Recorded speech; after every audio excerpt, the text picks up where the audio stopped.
Halo semuanya, perkenalkan aku dari Universitas Adiwangsa Jambi, Prodi Akuntansi, semester 4, Fakultas Ekonomi. Perkenalkan, nama aku Alda Lima Putri dengan NIM 23330-2002 dan di sebelah saya Bima Darmawan dengan NIM 2330030200019. Di video kali ini kami berdua ingin menjelaskan materi kuliah akuntansi sektor publik dengan subtema penganggaran dan jenis-jenis anggaran sektor publik. Dengan dosen pengampu Ibu Eka Julianti Efri Saputri SEMAK. Ayo kita pelajari lebih dalam tentang penganggaran dan jenis-jenis anggaran. Ini aku mau dijelasin tentang penganggaran sektor publik dan jenis-jenis anggaran atau penganggaran dan anggaran. Apa sih? Penganggaran merupakan proses keuangan yang sistematis. Tahapannya meliputi peramalan pendapatan dan pengeluaran, kemudian mengalokasikan sumber daya ke berbagai program dan kegiatan berdasarkan prioritas dan sasaran masing-masing. Setiap kegiatan dikelompokkan ke dalam program-program yang lebih besar di bawah tanggung jawab satuan kerja tertentu. Sedangkan anggaran daerah merupakan aspek krusial pemerintah daerah yang mengeluarkan pengaturan cermat. Anggaran pendapatan dan belanja daerah atau APBD sebagai rencana kerja pemerintah dalam bentuk uang untuk 1 tahun. Berperan sebagai instrumen kebijakan utama. Proses penyusunan dan implementasi APBD harus fokus pada dukungan terhadap program aktivitas prioritas daerah. Yang kedua, transparansi, akuntabilitas, dan partisipasi publik dapat meningkatkan kualitas penganggaran sektor publik. Transparansi dan akuntabilitas meningkatkan kualitas penganggaran sektor publik dengan 1. Meningkatkan kepercayaan publik. Informasi keuangannya terbuka, menarik investor dan pengguna jasa, meningkatkan pendapatan. Yang kedua, mencegah korupsi. Pengawasan efektif melalui laporan keuangan transparan dan audit independen mencegah penyalahgunaan dana. Ketiga, meningkatkan efisiensi dan efektivitas pertanggungjawaban atas setiap pengeluaran mendorong pengguna dana publik yang lebih baik. Keempat, meningkatkan PAD, efisiensi, kepercayaan, dan pencegahan korupsi secara langsung meningkatkan keuntungan terhadap PAD. Kelima, meningkatkan partisipasi publik, keterlibatan publik. Meningkatkan partisipasi publik, keterlibatan publik memastikan anggaran mencerminkan kebutuhan masyarakat. Ketiga, tentang fungsi anggaran sektor publik. Anggaran sektor publik memiliki 7 fungsi utama. Yang pertama, perencanaan, kedua, pengendalian, ketiga, penetapan kebijakan fiskal, keempat, politik, kelima, koordinasi dan komunikasi, keenam, penilaian kinerja, dan ketujuh, motivasi. Sebagai alat perencanaan anggaran, membantu menetapkan tujuan, program, alokasi dana, dan indikator kinerja. Sebagai alat pengendalian anggaran, memastikan pertanggungjawaban pengeluaran publik dan membatasi kekuasaan eksekutif. Anggaran juga memengaruhi kebijakan fiskal, menstabilkan ekonomi, dan mendorong pertumbuhan.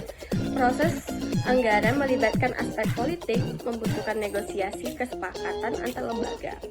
Anggaran memfasilitasi koordinasi dan komunikasi antar unit kerja pemerintah.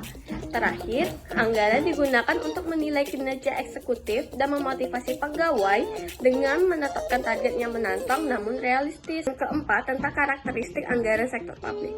Karakteristik anggaran bagi sektor publik adalah alat untuk mencapai tujuan dalam rangka memberikan pelayanan terhadap masyarakat. Rakyat yang tujuannya adalah untuk meningkatkan pelayanan publik dan kesejahteraan masyarakat.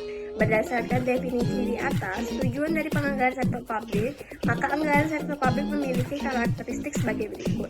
Yang pertama, anggaran dinyatakan dalam satuan keuangan.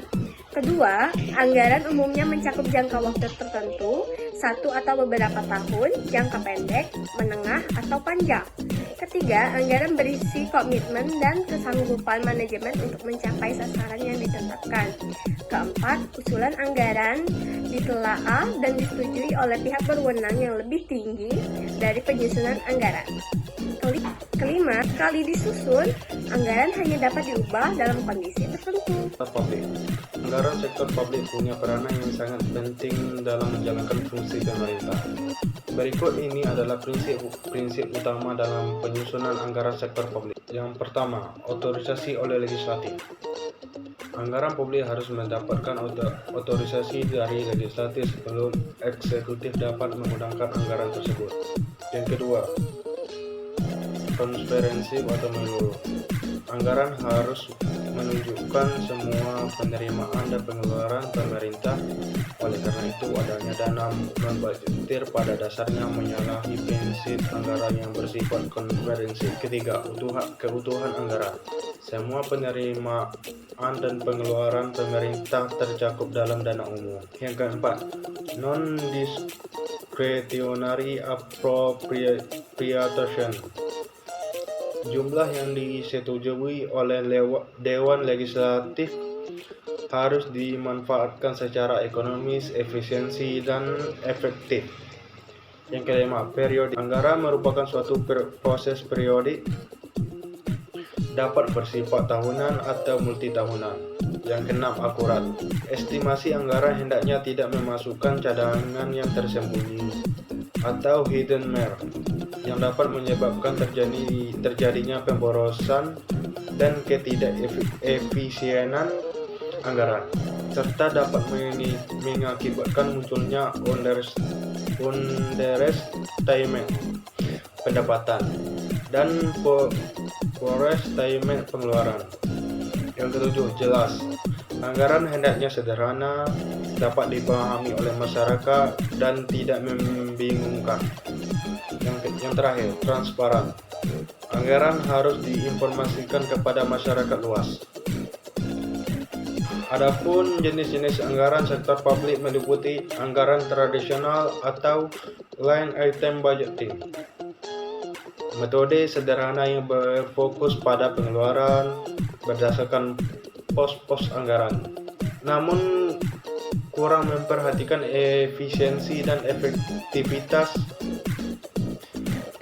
Kelemahan utamanya adalah pendekatan inkrementalis yang bergantung pada anggaran tahun sebelumnya tanpa evaluasi mendalam. Selanjutnya, anggaran berbasis kinerja atau performance budgeting menekankan pada pengukuran kinerja dan value for money dengan fokus pada output dan outcome. Memiliki keunggulan dan efisiensi dan efektivitas. Implementasinya terkendala oleh keterbatasan data dan kemampuan analisis. Berikutnya, anggaran berbasis program atau program budgeting memfokuskan anggaran pada program kerja dan tujuan yang ingin dicapai. Berikutnya, anggaran berbasis nol atau zero based budgeting memulai penyusunan anggaran dari angka nol setiap tahunnya. Namun, prosesnya memakan waktu dan membutuhkan sumber daya yang besar. Berikutnya, anggaran berbasis activity. Berikutnya, planning and budgeting system. Integrasikan perencanaan, pembuatan program, dan penganggaran untuk mencapai hasil yang optimal. Namun, implementasinya membutuhkan sistem informasi yang canggih dan sumber daya manusia yang kompeten. Sekian penjelasan dari kami. Kalau ada yang ingin ditanyakan, boleh di komen aja.